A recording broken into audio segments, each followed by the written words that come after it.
আসসালামু আলাইকুম। আপনারা দেখছেন মাহফা equation school. Long term liabilities lesson 2 ক্লাসে আপনাদের সবাইকে জানাচ্ছি স্বাগতম। এই পর্বে আমি আরও দুইটি ম্যাথ প্রবলেম নিয়ে আলোচনা করব। লং টার্ম লায়াবিলিটিস এর বেসিক ক্লাস লেসন 1-এ দেওয়া আছে, আপনারা চাইলে আমার ক্লাসটি দেখে নিতে পারেন। প্রবলেম 2, গভি কোম্পানি 2 লাখ টাকার 10% কুপন রেটে জানুয়ারির 1 তারিখ একটি বন্ড ইস্যু করেছেন। আর এই বন্ডটিতে তিনি সুদ প্রদান করেন বছরে 2 বার, জুলাইয়ের 1 তারিখ আর জানুয়ারির 1 তারিখ। বন্ডটি ইস্যু করেছেন ফেস ভ্যালু সমপরিমাণ মূল্যে।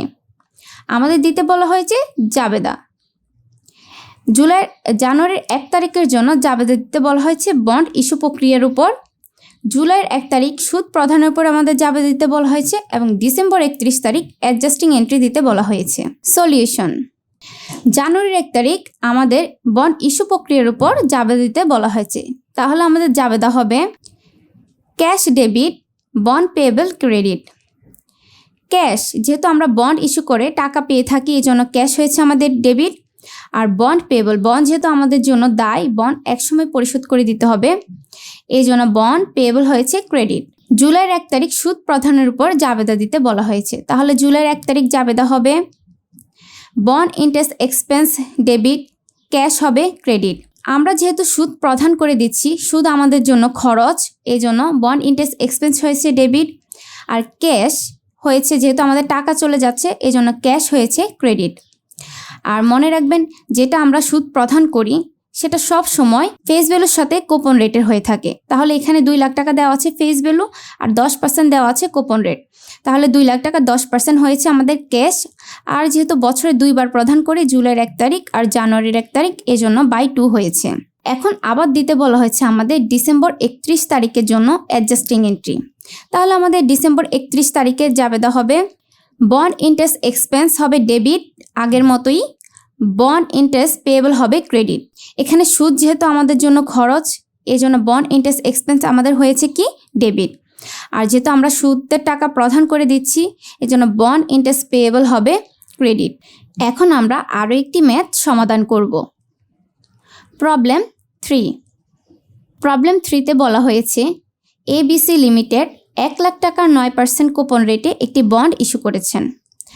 আর বন্ডটির ইস্যু মূল্য হচ্ছে বা বাজার মূল্য হচ্ছে 92,608 টাকা। আর বন্ডটিতে দেওয়া আছে মার্কেট রেট দেওয়া আছে 11%। আরও দেওয়া আছে 5 বছর, বন্ডটির আয়ুষ্কাল হচ্ছে 5 বছর এবং তিনি সুদ প্রদান করেন বছরে 1 বার, ডিসেম্বর 31 তারিখে। এখানে আমাদের দিতে বলা হয়েছে প্রিপেয়ার দ্য জার্নাল এন্ট্রিজ। এখানেও আমাদের জাবেদা দিতে বলা হয়েছে। প্রথম বলা হয়েছে the issuance of bond, the issuance of bond, bond ইস্যুর উপর জাবেদা দিতে বলা হয়েছে first interest and the final payment at maturity. তাহলে প্রথম সুদ প্রদানের উপর জাবেদা দিতে বলা হয়েছে এবং দ্য ফাইনাল পেমেন্ট এবং মেয়াদ শেষে বন্ডের মূল্য পরিশোধের উপর জাবেদা দিতে বলা হয়েছে। সলিউশন: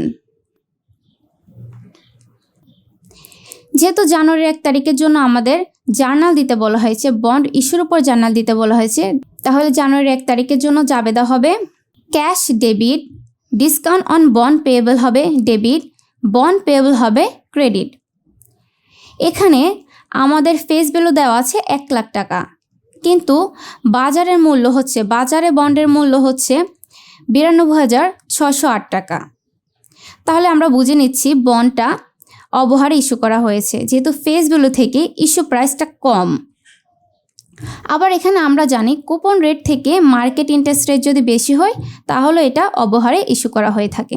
তাহলে আমরা বুঝে নিচ্ছি বন্ডটা অবহারে ইস্যু করা হয়েছে, এই জন্য আমাদের ক্যাশ হয়েছে debit, discount on bond payable হয়েছে ডেবিট, বন্ড পেয়েবল হয়েছে ক্রেডিট।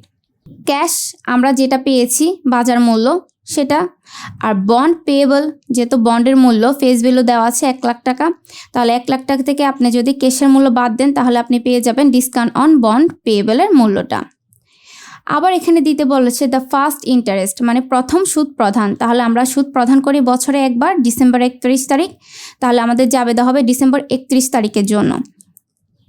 এখন ডিসেম্বর 31 তারিখে জাবেদা হবে বন্ড ইন্টারেস্ট এক্সপেন্স হবে ডেবিট, ক্যাশ হবে credit, discount on bond payable হবে ক্রেডিট। এখানে বন্ড ইন্টারেস্ট এক্সপেন্স যেহেতু আমাদের জন্য খরচ, সুদ আমাদের জন্য খরচ, এজন্য বন্ড ইন্টারেস্ট এক্সপেন্স হয়েছে ডেবিট। আর বন্ড ইন্টারেস্ট এক্সপেন্স সবসময় হয়ে থাকে ইস্যু প্রাইসের উপর মার্কেট রেটের। তাহলে আমাদের এখানে ইস্যু প্রাইস দেওয়া আছে 92,608 টাকা, আর বাজারে সুদের হার দেওয়া আছে 11%। তাহলে 92,608 টাকার উপর 11% হবে আমাদের বন্ড ইন্টারেস্ট এক্সপেন্স। আর ক্যাশ সবসময় ফেস ভ্যালুর উপর কুপন রেটের হয়ে থাকে। এখানে ফেস ভ্যালু দেওয়া আছে 1 লাখ টাকা আর কুপন রেট দেওয়া আছে 9%। তাহলে 1 লাখ টাকা 9% হবে ক্যাশ। আর ডিসকাউন্ট অন বন্ড পেয়েবল আমাদের আগে ছিল ডেবিট, এজন্য এখন হয়ে যাবে ক্রেডিট, যেহেতু আমরা বন্টন করে দিচ্ছি। তাহলে বন্টন করে দিচ্ছি, আপনার ইন্টারেস্ট এক্সপেন্স থেকে এই ক্যাশের এই টাকাটা বাদ দিলে পেয়ে যাবেন ডিসকাউন্ট অন বন্ড পেয়েবলের এই টাকাটা। এখন আমাদের দিতে বলা হয়েছে the final payment at maturity, মানে মেয়াদ শেষে বন্ডের মূল্য পরিশোধের উপর আমাদের এন্ট্রি দিতে বলা হয়েছে। তাহলে আমাদের 31শে ডিসেম্বর তারিখেই জাবেদা হবে। বন্ড পেয়েবল হবে ডেবিট, ক্যাশ হবে ক্রেডিট। বন্ড পেয়েবল, যেহেতু বন্ড আমাদের জন্য একটা দায় ছিল, এখন আমরা পরিশোধ করে দিচ্ছি, তাহলে আমাদের দায় শেষ। তাহলে দায় শেষ হলে বন্ড পেয়েবল হবে ডেবিট। আর ক্যাশ যেহেতু আমরা প্রদান করছি, আমাদের থেকে টাকা চলে যাচ্ছে, এজন্য ক্যাশ হচ্ছে ক্রেডিট। Problem summary. এই অধ্যায়ের জন্য কিছু গুরুত্বপূর্ণ তথ্য আমি এখানে দিয়ে দিচ্ছি। মেয়াদ শেষে বন্ডের মূল্য ফেস ভ্যালুর সমানই হয়ে থাকে। এই জন্য বন্ড যখন আমরা মেয়াদ শেষে পরিশোধ করে দিব, ফেস ভ্যালুর সমমূল্যে বন্ডের টাকা পরিশোধ করব। আর এখানে আপনাদের সুবিধার জন্য ইন্টারেস্ট এক্সপেন্স আর ইন্টারেস্ট পেড কীভাবে বের করা হয় তার জন্য আমি 2টা সূত্র প্রদান করেছি।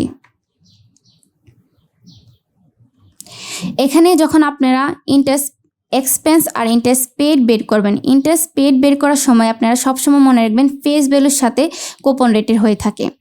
আর ইন্টারেস্ট এক্সপেন্স যখন বের করবেন তখন অ্যামortization কস্টের উপর মার্কেট ইন্টারেস্ট রেটেরই হয়ে থাকে।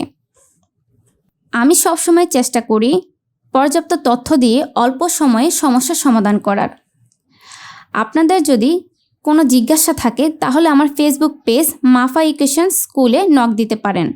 সবসময় আপনাদের পাশে থাকার জন্য সাপোর্ট করবেন এবং নিয়মিত আপনাদের প্রয়োজনীয় ক্লাস পেতে সাবস্ক্রাইব করে সঙ্গে থাকার জন্য অনুরোধ করছি। সুস্থ থাকবেন, সুস্থ রাখবেন। আসসালামু আলাইকুম রহমতুল্লাহ।